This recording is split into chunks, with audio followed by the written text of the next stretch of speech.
Now, there's still a lifetime ban on gay men in Northern Ireland donating blood, even though in England, Scotland and Wales, gay men can donate if they haven't had sex in the previous year.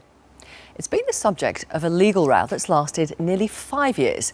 And today, a judge at the Court of Appeal in Belfast will rule if a lifetime ban is discriminatory, but will also settle a row about whether or not the decision to lift the ban lies with the Northern Ireland Health Minister or the Secretary of State for Health, Jeremy Hunt. Our reporter Peter Coulter is in Belfast and is following this case for us. A lifetime ban then, meaning gay men can't give blood in Northern Ireland. Why? Well, Victoria, this began back in 2011 when the lifetime ban was lifted in England, Scotland and Wales. Now, that didn't happen in Northern Ireland, and that's because healthcare has devolved, and that means that each local minister can make their decision.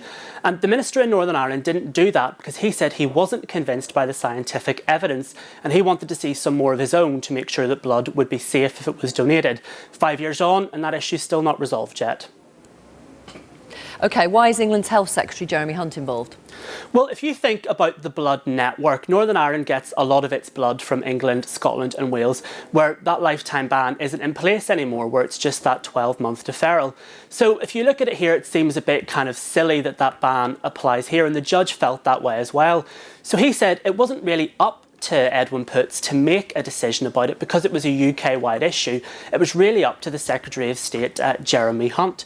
Now, he didn't want to take a decision in this case. He didn't want to rule on that. So he's appealed it, and he was criticised by Labour's Andy Burnham at the time for doing that. But hopefully today we will find out who ultimately is going to be responsible. How much support is there in Northern Ireland for the ban? Well, this has kind of changed a bit over the last couple of years. Whenever the ban was lifted in England and Wales, Edwin Poots, the health minister here, said he had two pieces of evidence which supported his claim. But a BBC investigation revealed that that wasn't medical evidence. And we also know that the blood transfusion service here do have all the testing in place to be able to do adequate checks on the blood. So I think people are starting to get a bit fed up and a bit frustrated with this case. It's been in the courts for years now. I think people are hoping that it's going to come to a conclusion today, and people are fed up with how much money has been spent on it.